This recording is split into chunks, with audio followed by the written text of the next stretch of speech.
Hey everyone, and welcome back to another episode of our summer series. I'm Katie Brill, and joining me today we have past participants Nathan McKenna and Niamh Porter, and together we will be talking to you about our experiences with Kouture and where exactly it has led us today. So I think to kick things off, I will briefly talk about my own creative journey with Kouture that began all the way back in 2012, where I designed and modelled a garment made entirely from orange peel with two of my friends. We were 15 and 16 at the time. It just seems like forever ago. And it was called Reducing is Appealing. Excuse the play on words. But we gathered boxes upon boxes of large juiced oranges from a local juice bar in my hometown.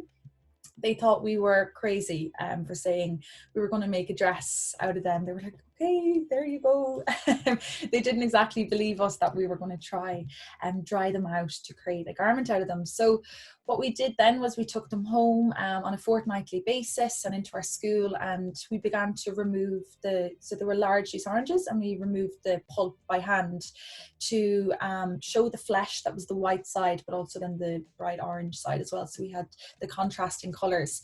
And then the difficult part came with how we were going to dry them out. So we had to experiment with that to prevent them rotting.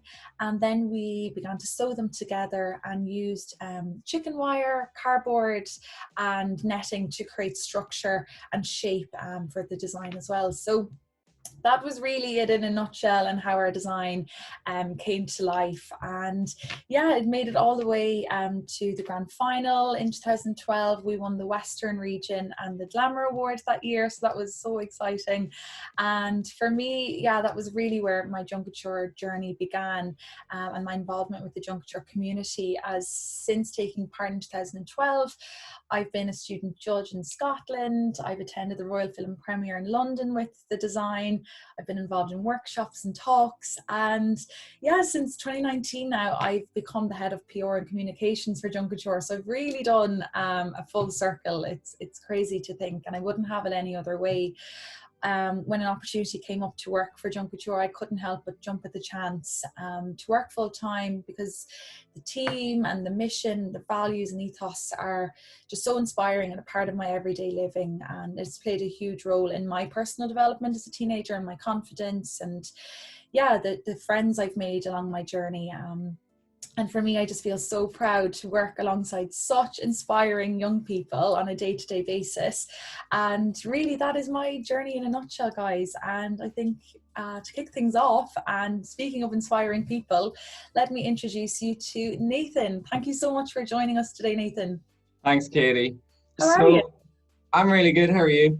Not bad, thank you. I haven't spoken to you in so long, so it's great to be chatting to you today. So Nathan, you entered in 2012 and you won the Best Performance Award that year, which is huge. Like, it's another form of creativity and self-expression, and I love how it can really bring a design to life when it's on stage. But before we speak about your prize, I'd love to hear from you a bit about your couture design, the name, the concept, and what it was made from.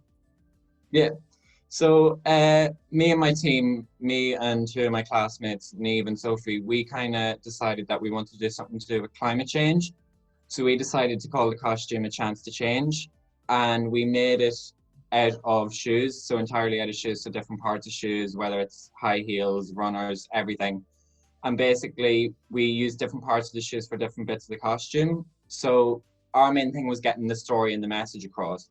So at the time in 2018, Donald Trump was talking about like carbon footprint and how it's fake news and global warming is fake news. And we kind of wanted to highlight, we don't think it's fake news, it is a thing and it is an issue that we have to address. So we kind of made it that there would be a dark cloak and we had a mask like the doctors used to wear in the plague, made out of shoelaces. And the whole performance / story kind of stemmed from our costume being made. So we had a dark cloak with just the insoles, so dark insoles from inside your shoe on the outside. And then when you flip the cloak around, you see like beautiful petals. So the colourful, we used kids' shoes, so like pink Nelly Kelly shoes, boys runners that were red, just really vibrant colours, and cut them into petal shapes so that the outside of the cloak was like bright and colourful. And the whole thing was that you can take the mask off and flip it, and this represents our beautiful future that we have. And then I dropped the cloak down, and then there's like a waistcoat again with the insoles, but it's colourful insoles from like Nelly Kelly's and all your children's shoes.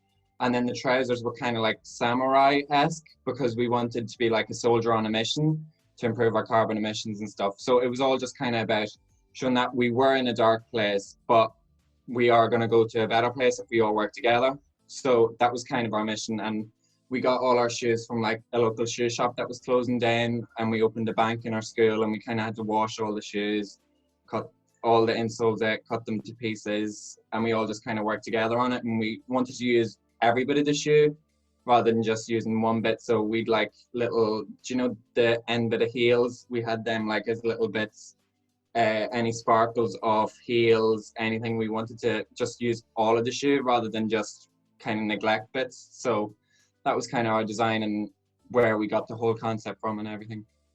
Yeah, it's such an inspiring story, and that's one part of Junk Kouture that I love personally, is that you get to raise awareness for any issue that you're passionate about, and climate change for you and your friends was that. And what was so topical at the time was Trump's story, and what a beautiful way to do that with the cape and the colors and the black and that contrast. I think it's just amazing. And then you saying, Nathan, that you use every part of the shoes. I find sometimes when you work with waste materials, you then generate more waste.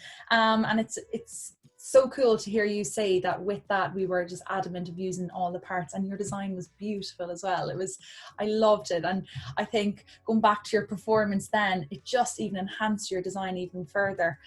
And a little birdie did tell me that you have a background in gymnastics. So it really doesn't surprise me that your performance was full of flips and tricks, and it blew away the audiences and the judges that year. And that's why you won the Best Performance Award in 2018.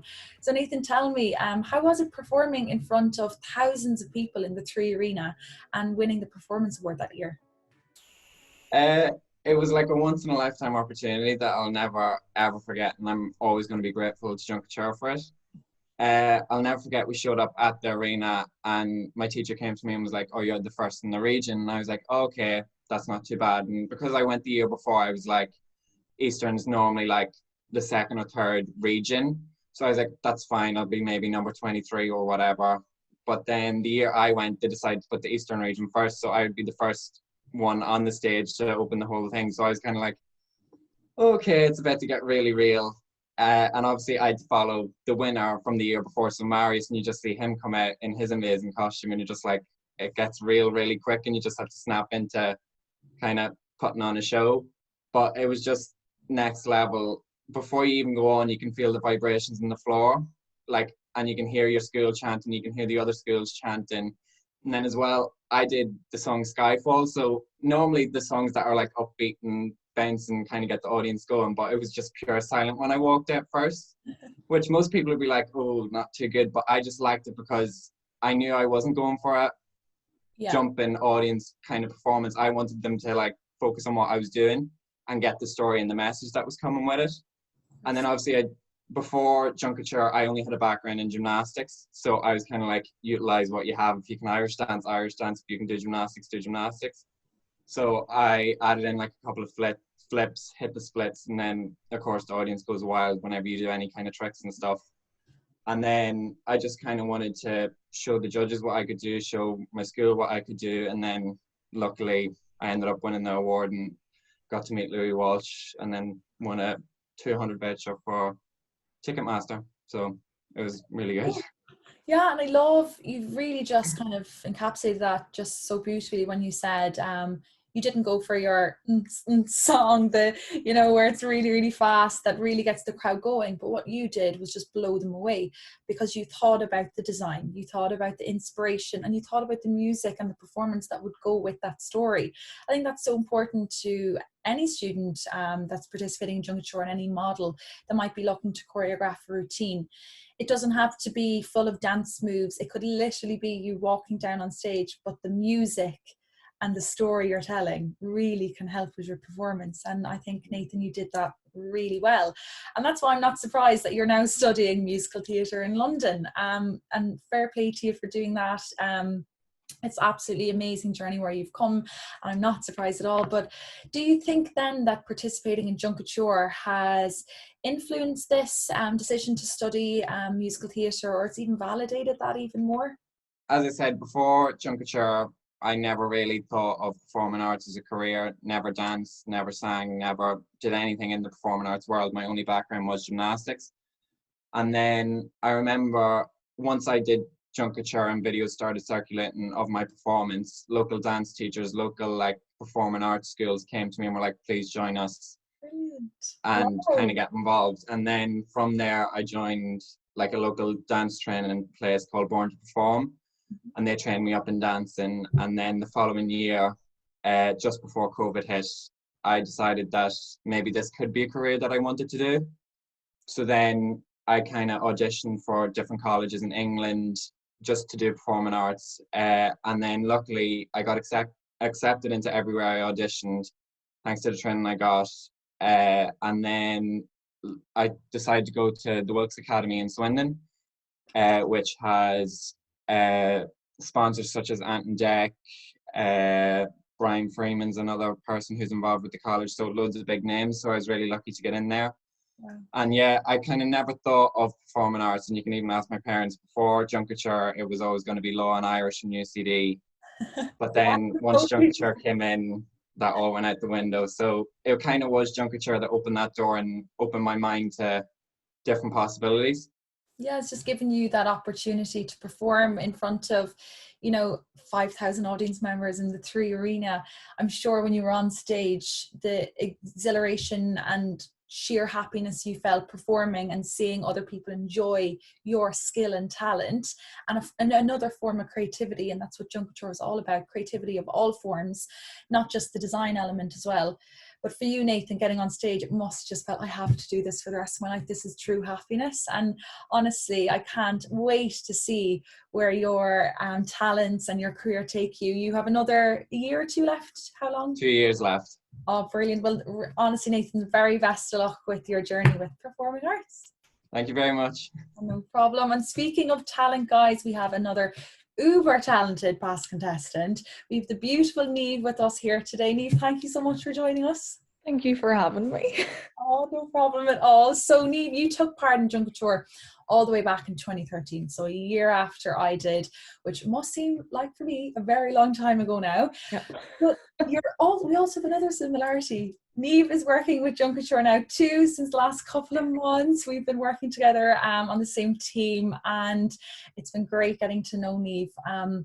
And what I got to know about her is, my God, you have a very inspiring journey already within the fashion industry. So I would love for you to tell us more about what you've been up to over the last few years since taking part in Junkature. Well, after I left school, I went on to study fashion and promotion, and just absolutely love it. It's the best. And but after I graduated, I got to move to New York, and I worked as a design assistant in a studio in Brooklyn for a while, which was obviously a massive change from rural Donegal.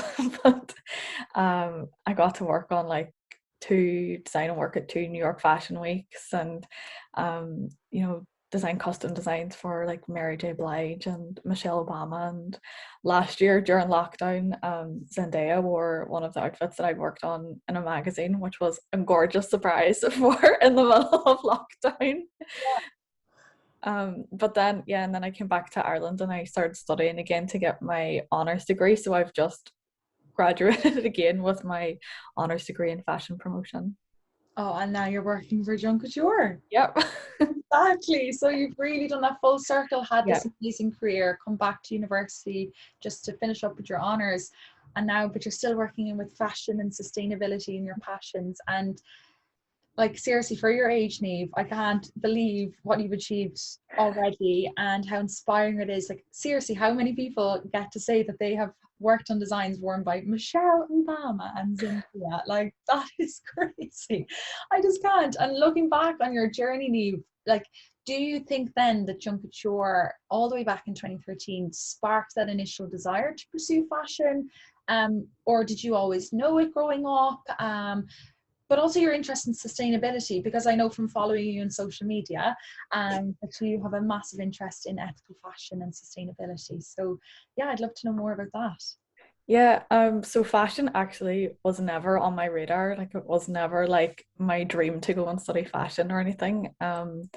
Whenever I started taking part in Kouture, like it was sort of transition year, so I was maybe 15. Art was the only subject that I ever cared about in school, and at the time I really started to lose interest in it and just become really disengaged with my classes, and my art teacher saw that and really encouraged me to take part and just told me like, don't worry about getting far in the competition, like just have fun in the process and making something. So I was in a team with two of my friends, and we just had the best crack throughout the whole process, like, and it just reignited like that spark of my love for art and design.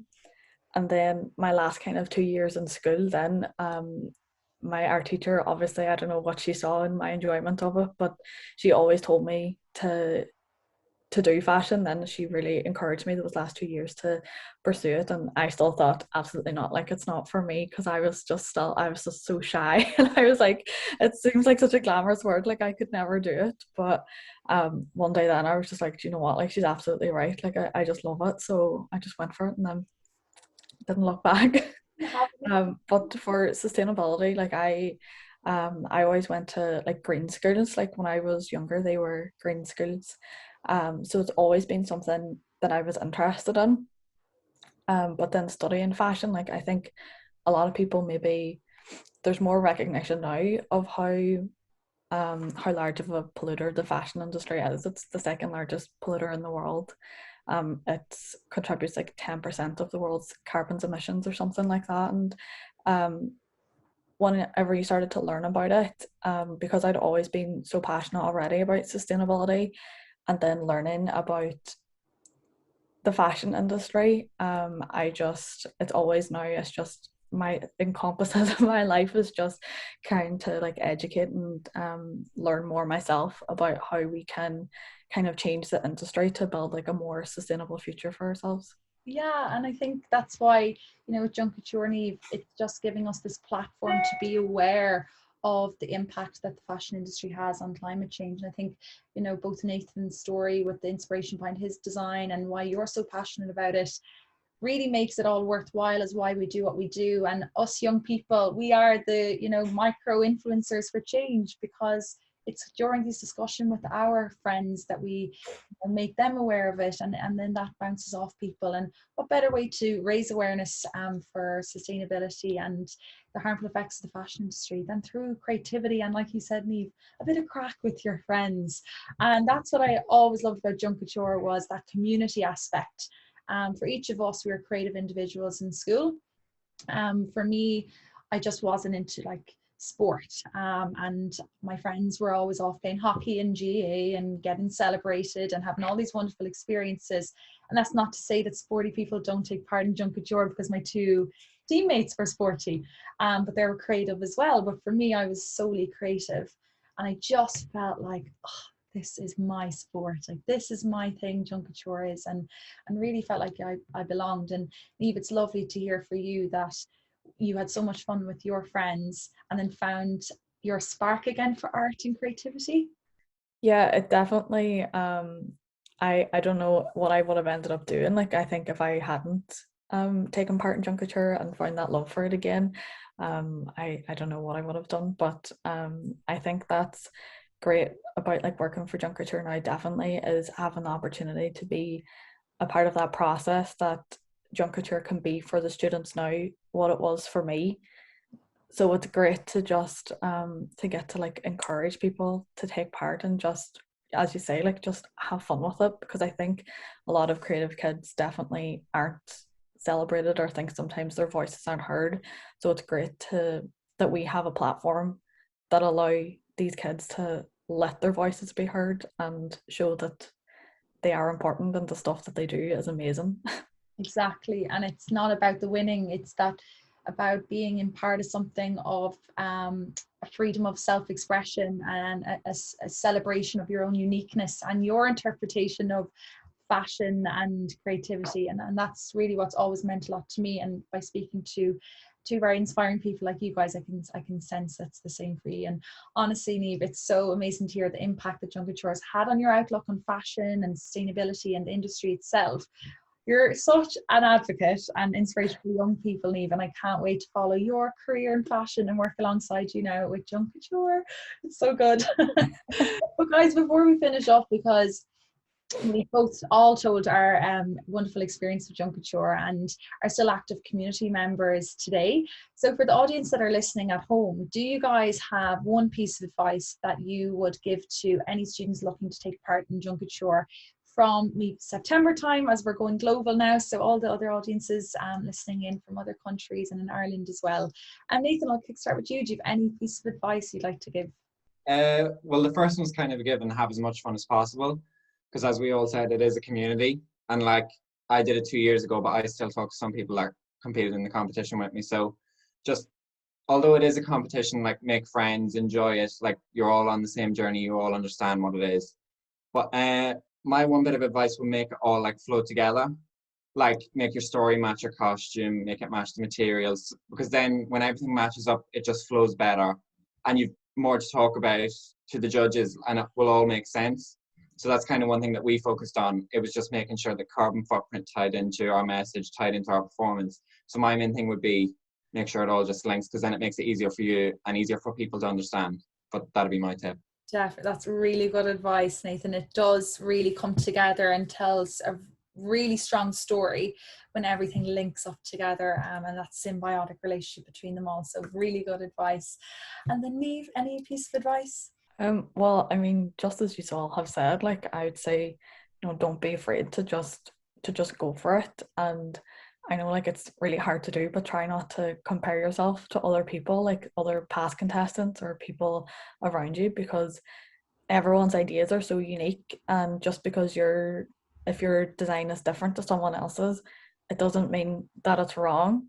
So just trust yourself and enjoy the process and have fun throughout the whole thing. It's a rare opportunity to get to be completely and like have such creative freedom and just do whatever you want and make whatever you want. So just enjoy it and have fun, and if you can make something that you're proud of at the end of the day, that's all that matters. That's all that matters. Exactly, Niamh. It's like what you pursue and what you achieve. And yeah, I think that itself, it's its own validation and excitement that you've created something out of junk. Like, come on, that's a challenge in itself. Never mind comparing yourself.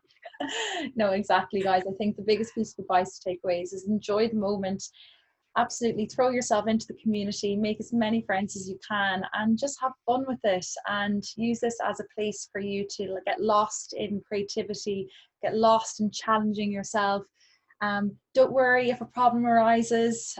My dress rotted right before we had to register, and yeah, I thought I was going to have to drop out of Junket Couture, but no, put your heads together, problem solve, use your imagination.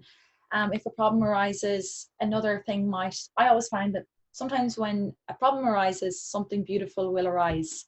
So just put your heads together, experiment, manipulate materials, and yeah, just have a lot of fun and get creative with it. So that's all from us, guys. I think we've spoken a lot, and I hope everyone listening at home has found our journeys inspiring and looks forward to taking part in Junket Couture.